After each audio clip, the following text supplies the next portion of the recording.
Alright, so I am Wolf, and this is the second lesson in KMP, a continuation of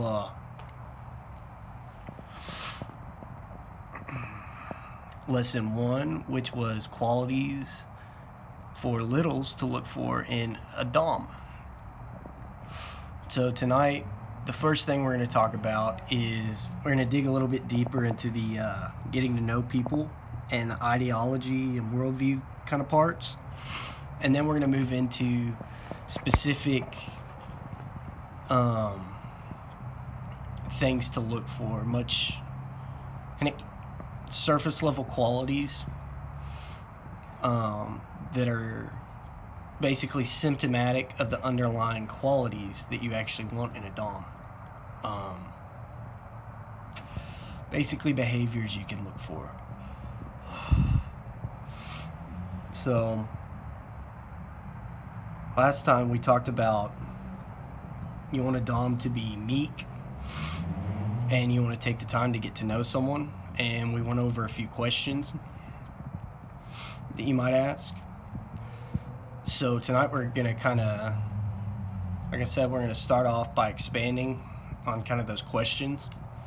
So you can kind of do some prep work before you actually start having those conversations with someone. So last time we talked about worldview and ideology a little bit, So to kind of, everyone has a worldview, but not everyone necessarily has an ideology. And worldview is important because it's basically your worldview is basically your entire approach to life and how things in the world should be done and how you respond to the world around you. And at the macro, big picture, and the micro, kind of the details. So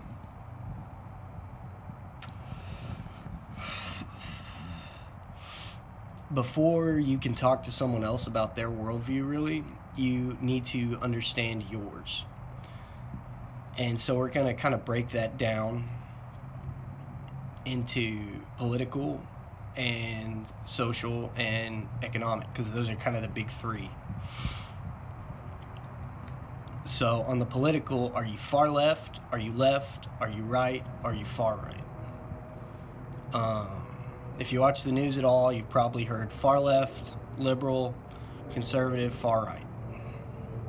Where do you fall on that spectrum? And then again, socially, there's far left, there's right, and then there's far right. And the same with economically. And with economics, kind of the far left is basically going to be like communist, government-controlled economics, and then far right economically is free market. So where do you fall on all these things? Because if you're in a long-term relationship, if that's what you want, and it is probably what you should be seeking,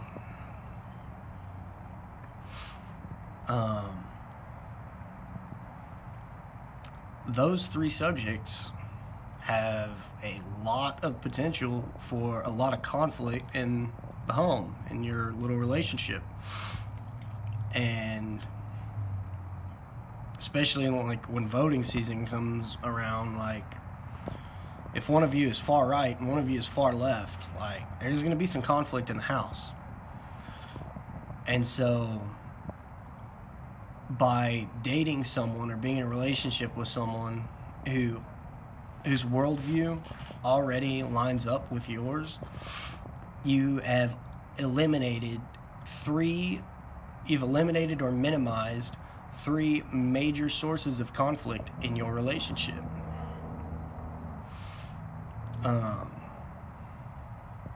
And it's kind of like, it's a lot easier to say that,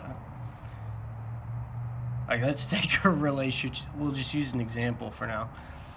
Let's take a relationship between a communist and a capitalist, all right? By default, those two people are going to be in constant conflict because they approach the world from two totally different directions with two totally different prescriptions for, how to make the world the best possible place it can be. And one is going to be all, the government will save us. Someone's going to be all like, the free market will save us. And, those, while not necessarily mutually exclusive, if you've got two people on opposite ends of the spectrum, they basically are. And they are mutually exclusive. So you've already eliminated, you've already taken that link in your relationship, and it's already going to have a major weakness, right? So when you want to get into a relationship, you want to talk to someone else about their worldview. Well, to talk to someone else about their worldview, you need to understand your worldview and where it comes from and why you believe the things you do.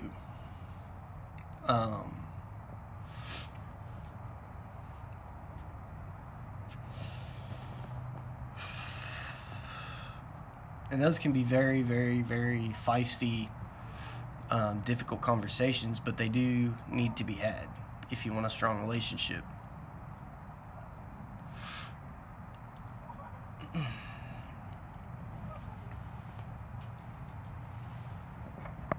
And you can put them off for a while, but the problem with putting important topics off is that while you're putting them off, they're not just put on the table and sitting there, they're put on the table and they're growing. So you're not only putting off one fight, you're putting off one fight or discussion. That fight or discussion, which might be kind of big now, well, it's going to be a huge explosion later. Becomes something, those sorts of things just tend to grow exponentially the longer you put them off.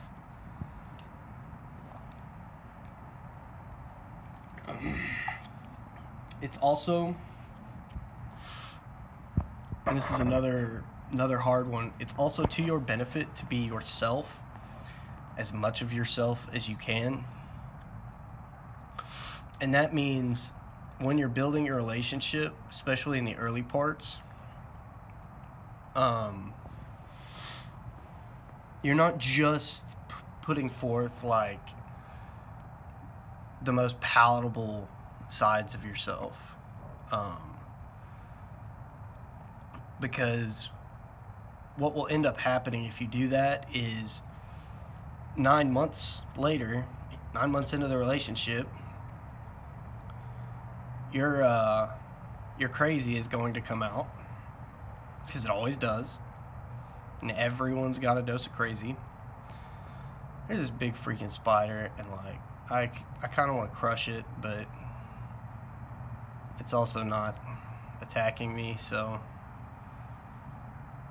wonderful. Alright, anyway, back on topic. What were we talking about? Oh yeah. So, as time goes by, your crazy is going to come out. And what you don't want to do... Get out of here.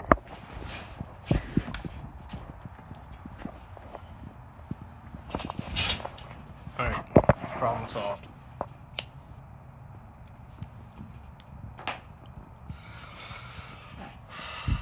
Freaking spiders.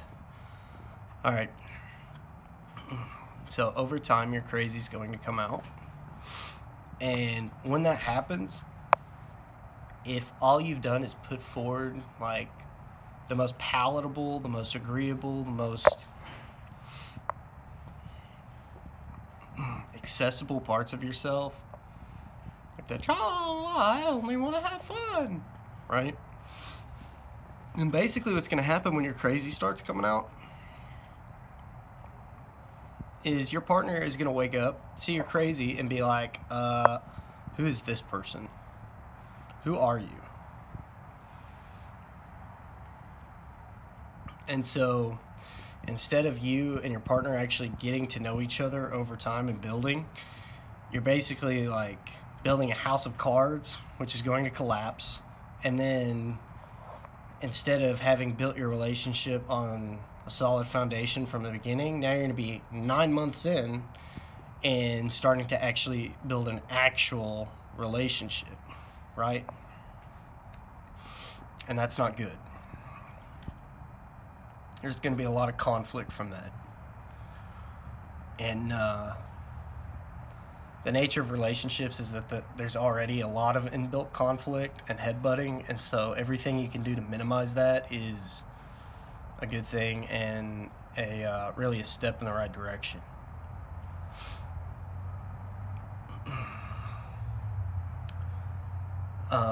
And something else, here's kind of another big issue. So there's kind of two kinds of love. There's we're going to call them passionate love and committed love. Passionate love is that love you feel for like the first year. Maybe it only lasts 3, 6, 9 months, whatever.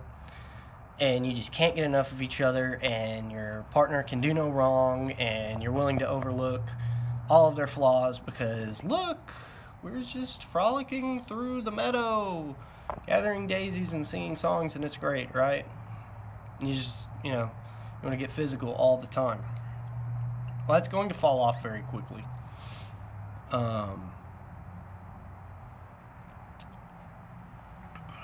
And when that falls off, which it is going to, it always does, you're going to need something more substantial to keep your relationship going. Okay?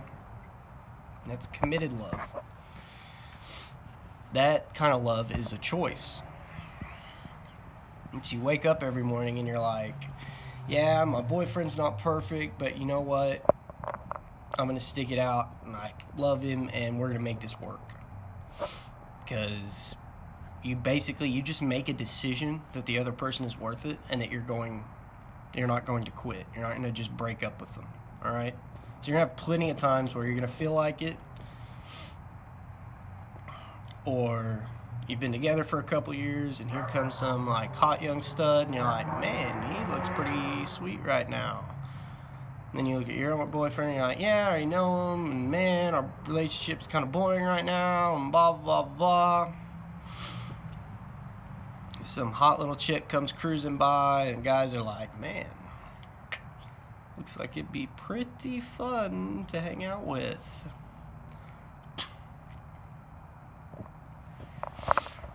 And you've seen this happen. And one of the big keys to minimizing that specific situation is when you come across, if you want to be in a committed relationship and you come across someone who piques your interest like that in a really significant way, avoid it. Don't become friends with them. Don't spend one-on-one time with them. Don't go out in groups with them. And basically by doing that, what you're trying to do is minimize your own temptation to destroy your relationship. Because if you do that and your significant other figures it out, and they almost inevitably do, or at the very least they will know something's going on,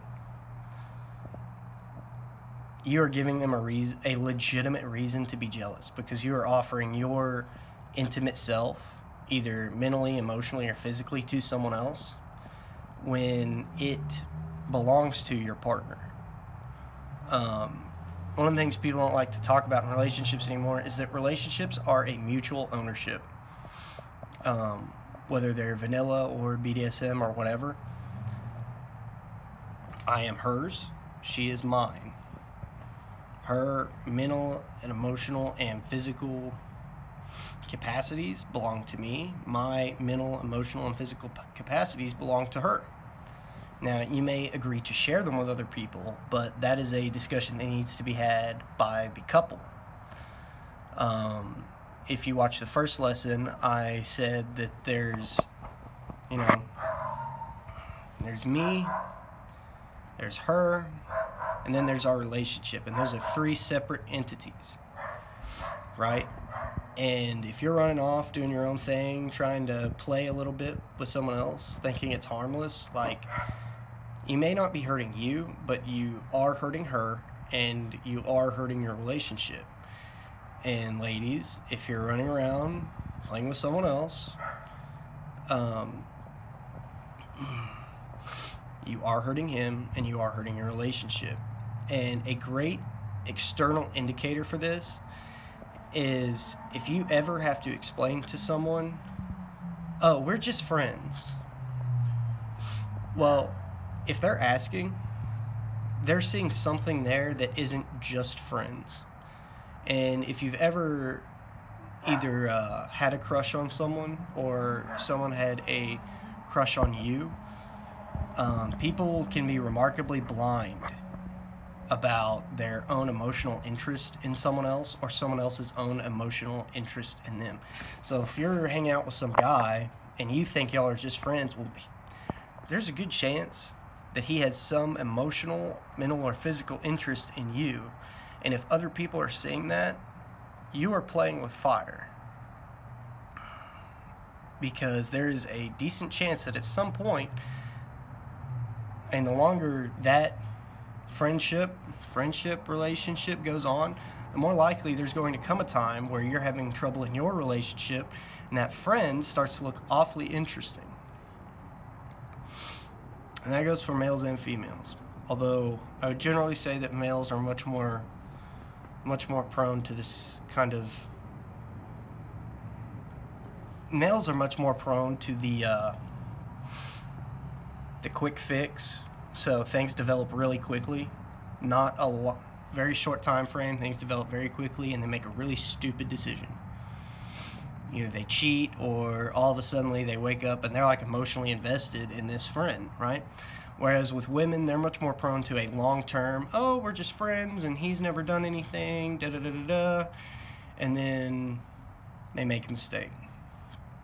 So you need to be aware of those tendencies because they are in you, whether you realize it or not. So if you want to be in a committed relationship, one, there are going to be temptations that try to call you out of it.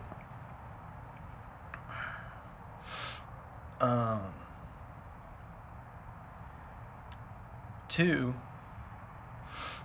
you have just as much capacity to break it as your partner does. And three, and most importantly, a committed relationship is going to require sacrifices on your part. Period. If you're not making any sacrifices, your relationship probably doesn't have much depth to it. And if you're never having to give up something for your significant other or to make your relationship work, your relationship is not very deep. Period. Now, if we're talking about like 3 months in and you're not having to make major sacrifices, that's not a huge deal. But if you're, say, 1, 2, 3, 4, 5 or more years in and you're not making any major sacrifices, there's probably a major issue in your relationship that you just aren't aware of.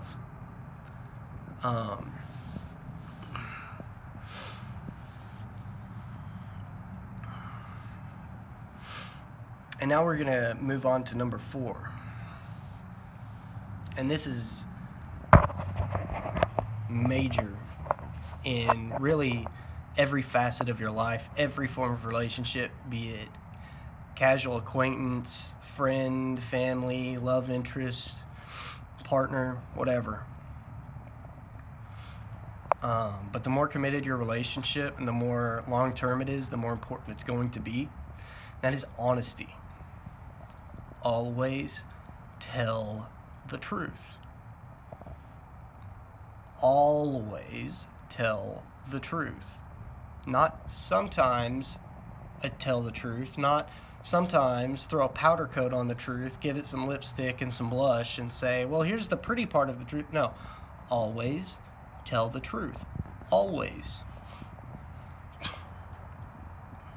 Because there's going to come a day where your partner is going to have, like, all the evidence, all the obvious evidence is going to point towards you being untrustworthy. And the question is, when that day comes, do you want to look at your partner and say, well, I tell you a whole lot of little lies because they are going to know that you do, if you do?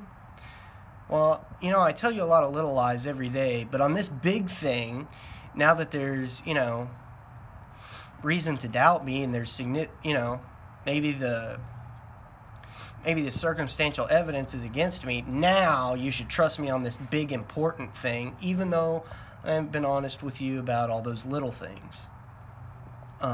Because really, the way truth works in a relationship, the way trust works, it's like an investment. And every time you tell the truth on a small thing, you're putting a small deposit into that account. And every time you lie, you're making a relatively large withdrawal from that account. And on those times where the evidence is against you, whether you did something or not, that's going to be a major, major withdrawal from that trust account.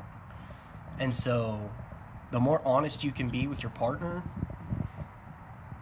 the more capable your relationship will be of weathering those major, those big storms where you have no choice but to make a major withdrawal or quit, And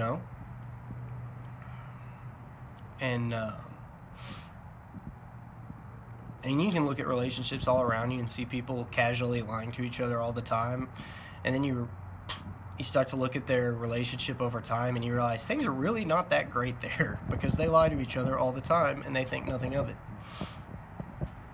A great example of this is, your girl buys some new dress. And she puts it on and she's like, babe, how do I look?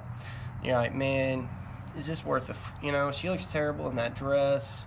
But if I tell her that, we're probably going to fight and her feelings are going to be hurt. Well, if you lie to her, her feelings may be spared in the short term, but she's probably going to know you're lying to her. These women just kind of have a nose for that sort of thing. And you just made a withdrawal. Now, flip side of that is, there's a difference between saying, babe, you look like a whale in that dress, and babe, that dress really does not play up your best features, or babe, that dress just doesn't do anything for me, or whatever. There's a million ways to say that.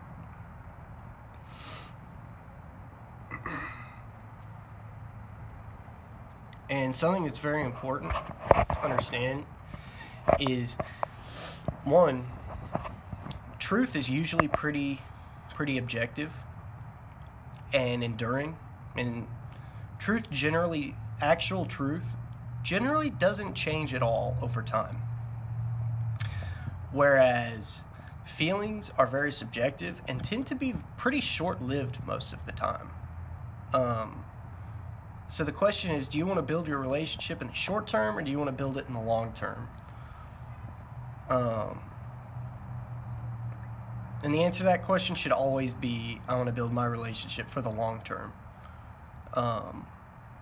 Because if you're constantly building it for the short term, then as you move from crises to crises, you're not going to have anything. Every crisis is going to be a major one because you have nothing built up beneath it. You're always starting from square one. And that's really, really, really, really hard on people. And it's really exceptionally hard on relationships. I mean, you've probably watched people who don't really have their life together, and they bounce from problem to problem to problem to problem to problem. And all of a sudden you look at them, and maybe just paying the bills is a major crisis for them, because they have, they've built no stability into their life. And that's fundamentally how relationships work.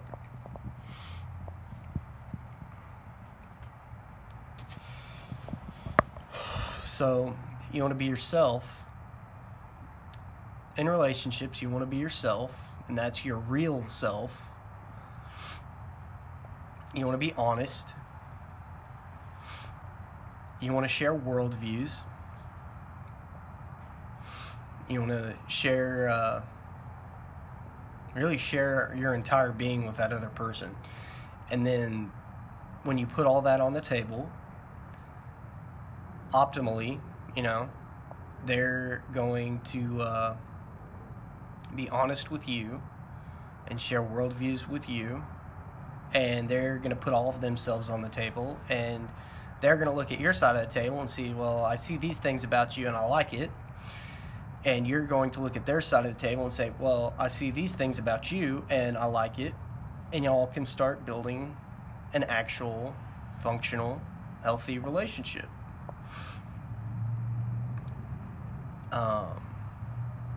The other option that people usually default to, because it's easier in the short term, is I kind of like you, you kind of like me, and let's just kind of get to know each other as things progress. And then, you're 3 years in, and all of a sudden, you find out they eat babies for breakfast. You're like, oh my gosh, I wish I would have known that 3 years ago before I jumped in, went jumping over that relationship cliff with you. And now, I'm seriously emotionally and mentally invested in this.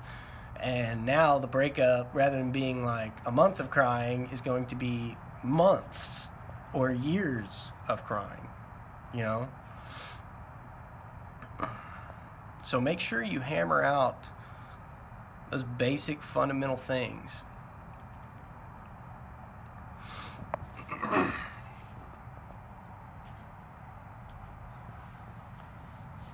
That was my last cigarette, so I'm a little bit irritated. Alright, now that we've elaborated on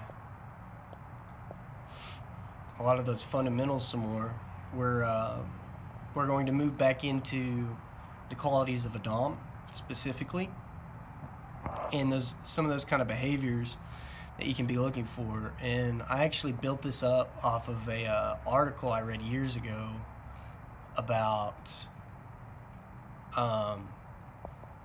basically dominant men for the girls I was potentially going to date.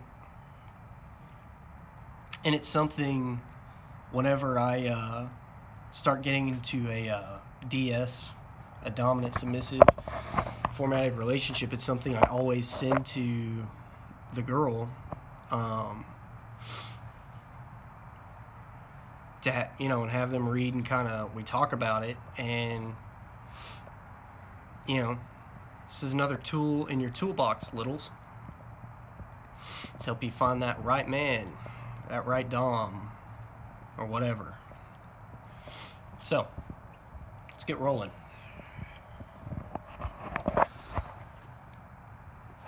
A dominant man will never start out giving you orders. And the way this plays out in chat is some guy sends you a chat, and it's like, bow down, or on your knees, or whatever.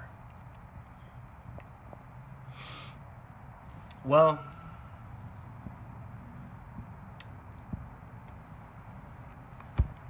that right there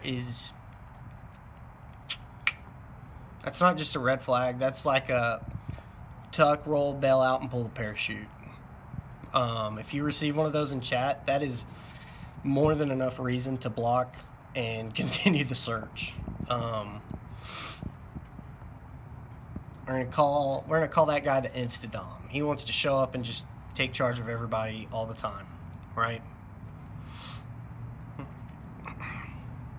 And if you've been listening, well, we've already talked about how you need to take time to get to know someone before you jump into a relationship. This guy does not have the patience to do that. So bail out, ladies, or littles, or whatever you are. A dominant man will not be desperate for your attention. This is going to be somewhat unpleasant for some of you to hear. A dominant man does not need you the way you need him.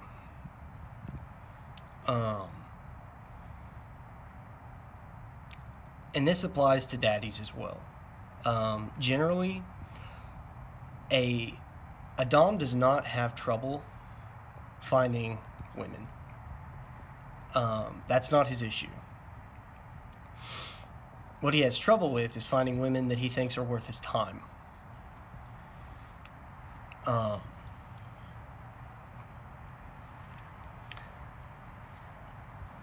So if you're talking to a dom and he seems desperate for your attention, he's not a dom. He's not dominant. Because he doesn't have a problem with it. He doesn't have a problem with getting that attention. So the nice thing about desperation is it's usually pretty easy to spot. So if you come across a dom who strikes you as desperate for a sub or a little, you can just tell them to move on down the road.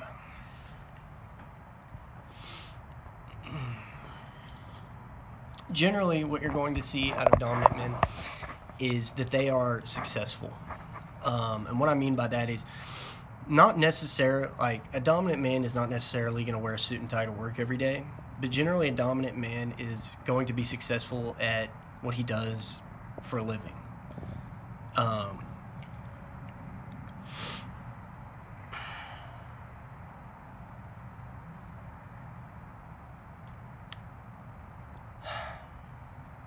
One of the ways you can identify this is when things are not right in his world, he is not going to sit back and say, "Oh, woe is me, things are so hard." He might say that a little bit, and then you're going to immediately see him transition into taking steps towards correcting whatever is wrong in his world. Because he wants order. Dominant men tend to be very orderly. That doesn't necessarily mean focused or organized, but their world, like, I've met plenty of dominant guys who, like, they're not very well organized in their daily life, and so, but rather than being a victim of that lack of organizational skills, well, they build organizational skills, so they'll have like a daily planner or like a schedule. It's like, all right, it's Monday. I do X, Y, and Z, right? And so if you come across a guy who is putting himself forth as a dominant, but he is a victim, basically, of circumstance, if it strikes you that he is sort of a victim of the world, he's probably not dominant. Because he doesn't see himself as he's not going to see himself as a victim. He's going to see himself as an agent in the world. Basically, he's going to see himself as a actor. Basically, someone who takes action on his own behalf to build up what he wants in his world. Because he doesn't need other people to do it for him, and two, he doesn't want other people to do it for him. If that makes sense.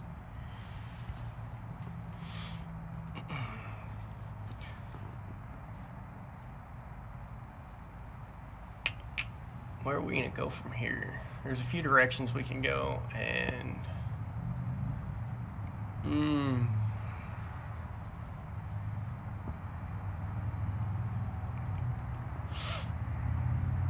a dominant man is going to be interested in you. And he will make he may not come out and say, like, Sarah, I am very interested in you, or whatever. But he is going to strive to get you. But he's going to do it on his own. You know, kind of like we said earlier, he's going to seek to fit you into his world, right? If that's where you want to be. And basically, the way this kind of plays out is he's going to see you as something of a puzzle, a challenge, you know, and he is going to be interested in meeting your needs because of that, because he strives. Kind of the dominant man sees a puzzle and wants to figure it out. You know, how does this work? Why does it work? Can I make it work better? Sort of an engineering sort of perspective. And what draws dominant men to submissive women is that, believe it or not, submissive women are incredibly challenging, especially as lovers, because if you've spent much time around submissive women, you realize they have a lot of fantasy floating around kind of in their sexual desires. And to meet those fantasies or exceed them, I mean, that takes effort and that takes work. And if he lacks the desire to meet those and strives to meet those, like, he doesn't want to, a dominant man doesn't want to stand in the middle of the pack. He wants to get to the head. The question is more of what kind of pack does he want to lead than it is what kind of pack he's leading, if that makes sense. I'm going to give you an example. One of the most dominant men I've ever met was a mechanic. Just a little one garage mechanic. He ran his own business.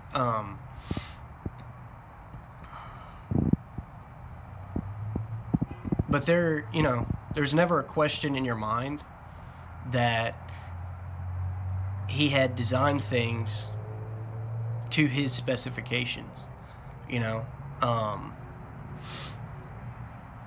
that his world was built up the way he wanted it, and you didn't walk into his machine shop and challenge him, I was actually there one time, and he had ordered like a $3,000 part for this guy, and the guy came in and basically wanted to renegotiate the price, and the guy just threw him out. He's like, take it or leave it. And that's kind of the way dominant men are going to be, is this is what I am, either you like it or you don't. And if you don't, okay. All right, I'm moving on down the road. I'm going to find something that I like that likes me, right?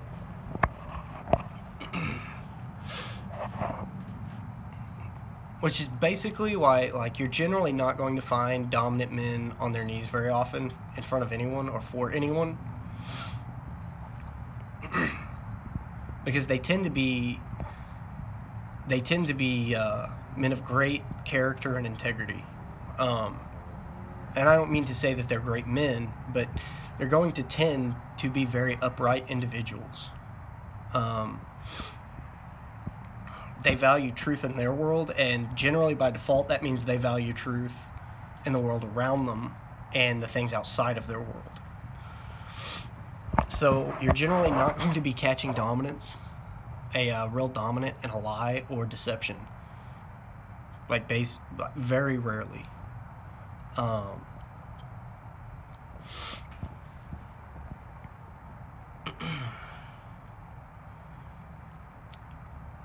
And this is kind of a more, we're going to skip that one for now. We'll hit that later.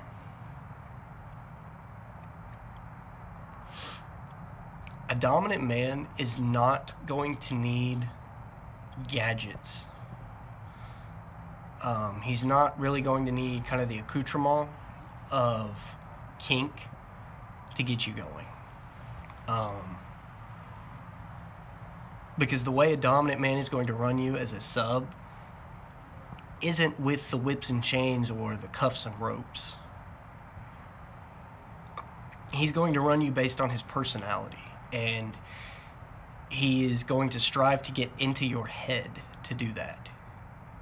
And so he's going to find the switches that turn little bits and pieces of you on and off, and he's going to figure out how you work so that he can basically operate you and direct you the way he wants. And if he's not interested in figuring out where those switches are, red flag. Move on down the road, Holmes.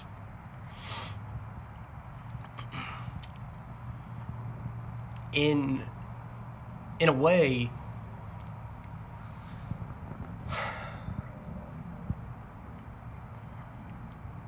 I'm just gonna read this straight from an article.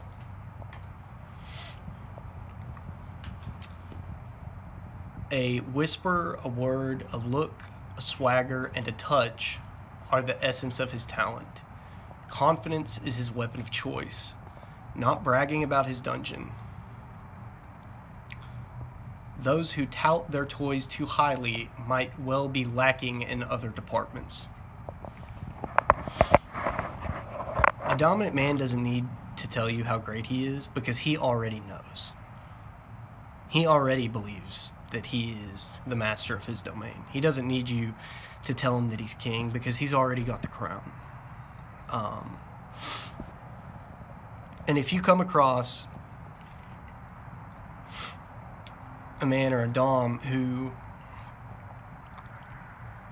is basically trying to sell their skill set to you, he's a salesman. He's not a dom. And those are two very different personalities. The salesman is trying to sell you so that you buy. The dominant presents his wares and says, buy or don't buy. If that makes any sense.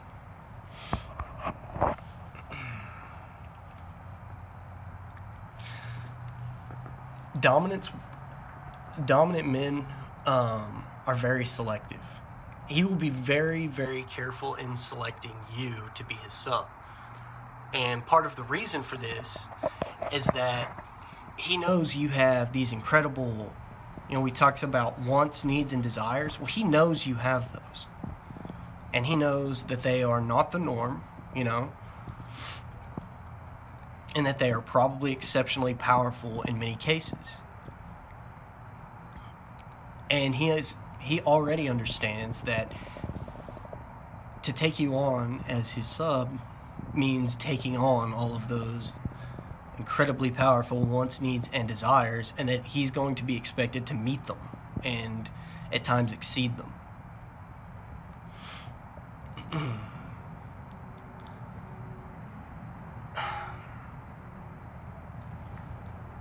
That's not to say, none of this is to say that dominants are not going to make mistakes, because they are.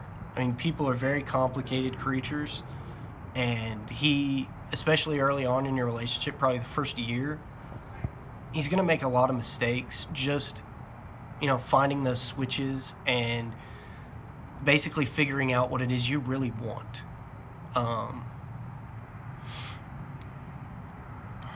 And what it is that you really need.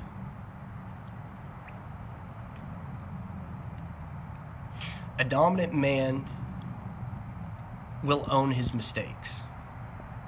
Dominant men make very few excuses.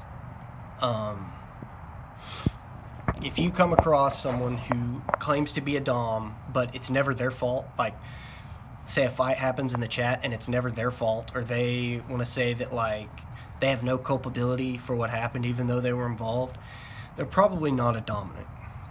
Because, like we said earlier, the dominant doesn't just want to be in the middle of the pack. He wants to lead. He craves the control, He craves the control over his environment. But he doesn't just crave the control, he also craves the responsibility that comes with that control. And I believe it was Woodrow Wilson who had a little sign on his desk that said, "The buck stops here." And every dominant pretty much has that inscribed on their heart. So if you come across someone who doesn't believe that the buck stops here, that the control, the decisions, and the responsibility for that control and those decisions doesn't all lead back here to them, then you're not looking at a dominant.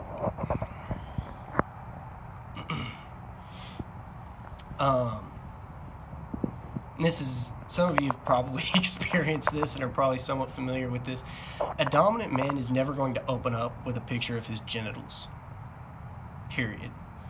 And if someone who claims to be a dominant has a picture of their genitals in their profile picture, they're probably not a dominant. So those two things pretty much in and of themselves, unless you're in very, very, very specific kink circumstances, like if they open up with a picture of their genitals, they're not, period. I guarantee it. I will bet $1,000 every time. Now, there are certain kink communities where you are likely to see a picture of their genitals as a profile pic, but those are very, very, very specific and usually very insular communities. So you're unlikely to just stumble upon it. So as an example, Tumblr or like FetLife are not those communities.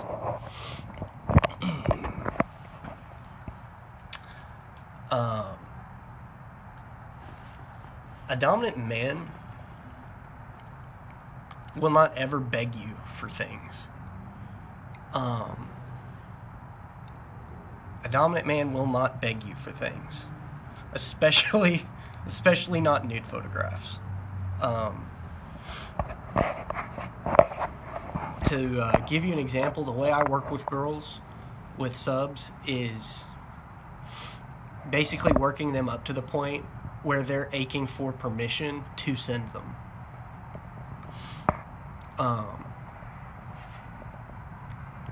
If that makes sense. So if you find someone who claims to be dominant, but they're like whining, or they feel the need to beg you to offer your submission or some part of yourself, like you're not looking at a dominant, period.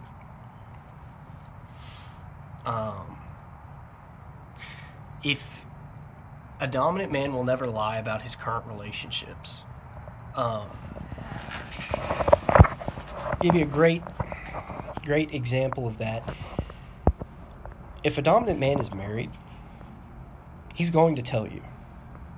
Probably just about right off the bat. Because he's not going to see a need to hide it.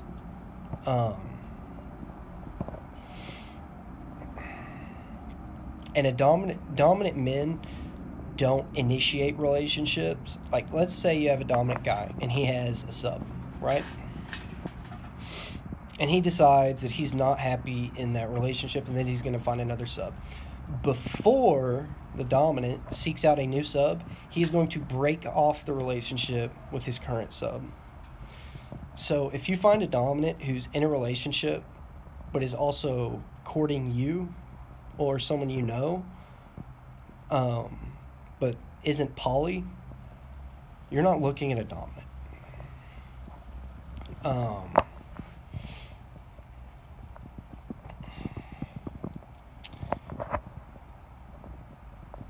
And we're going to hit this again because it's so important. A dominant man is not going to lie to you about much, ever.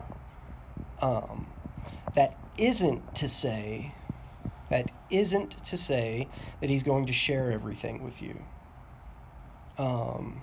He will, in all likelihood, have very many private and personal, or basically private thoughts. And a lot of them will, believe it or not, probably center around how he is doming you, or is going to dom you, or how he is going to work you kind of to the next level of where he wants you to be.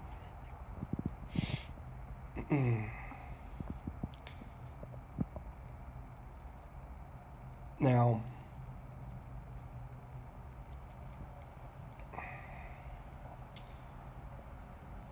if you are in a relationship with a dom who lies to you often, or are being courted by a dom who lies often, he has an agenda, and that agenda probably does not have anything to do with what's best for you.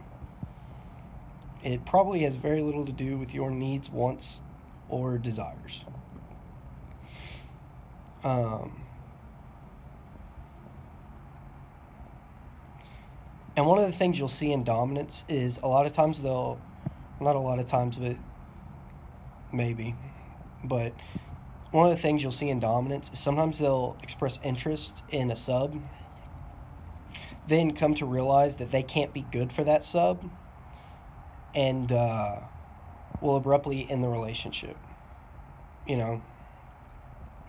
Because a true dominant is not interested in a sub that he cannot handle or that he cannot be good for.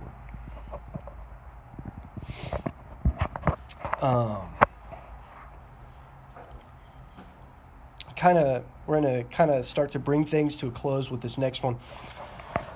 Dominant men will not be heavy-handed with you. That's almost an exact quote from this other article that I've got up. Yeah. Yeah. A dominant man is not going to grab you by the arm, either physically, mentally, or emotionally, and try and drag you to him. He's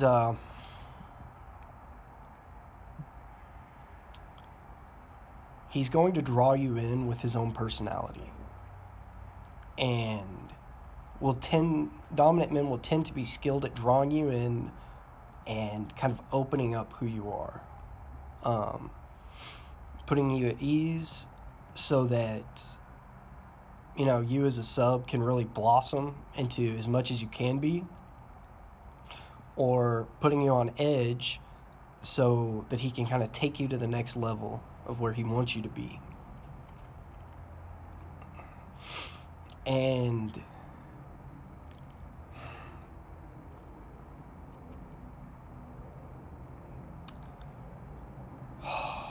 I don't know how to explain this because I've seen it, but I've never experienced it. There's this place called Subspace, and something very similar to this in Little Space.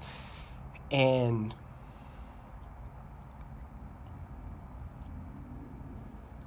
a dominant will bring out your desire naturally to be in subspace or little space.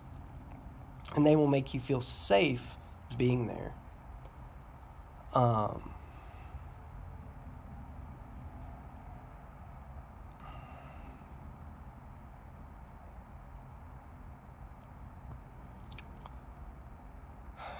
kind of wrap this up in a bow.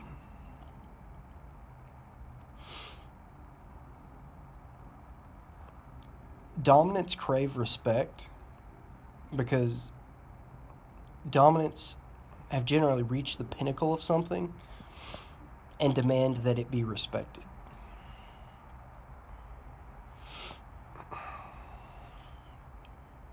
Or rather, demand isn't really the right word, but what's the best way to explain this?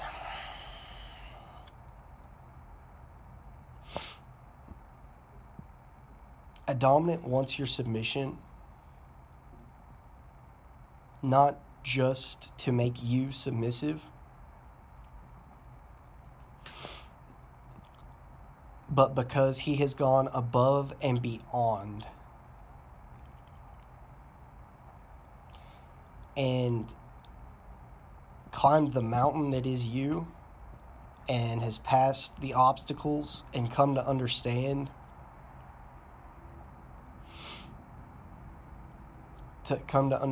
you and come to master you,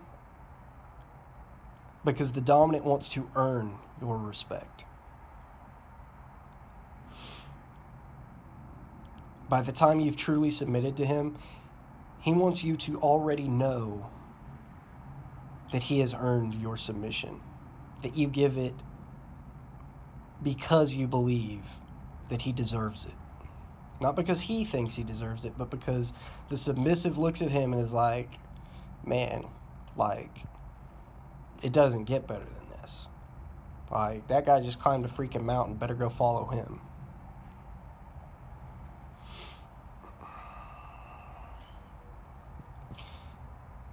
And I'll just warn you, a dominant man is going to take risk to do that. He's going to risk his ego, and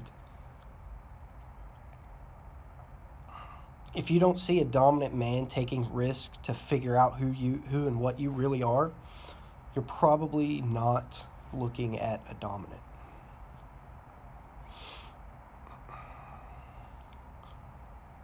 Now, that brings today's lesson to an end. Again, I am Wolf, and thank you for joining me. Hope you enjoy your evening. And if you have any questions, comments, or concerns, please feel free to post them in the KNP chat. Have a good evening.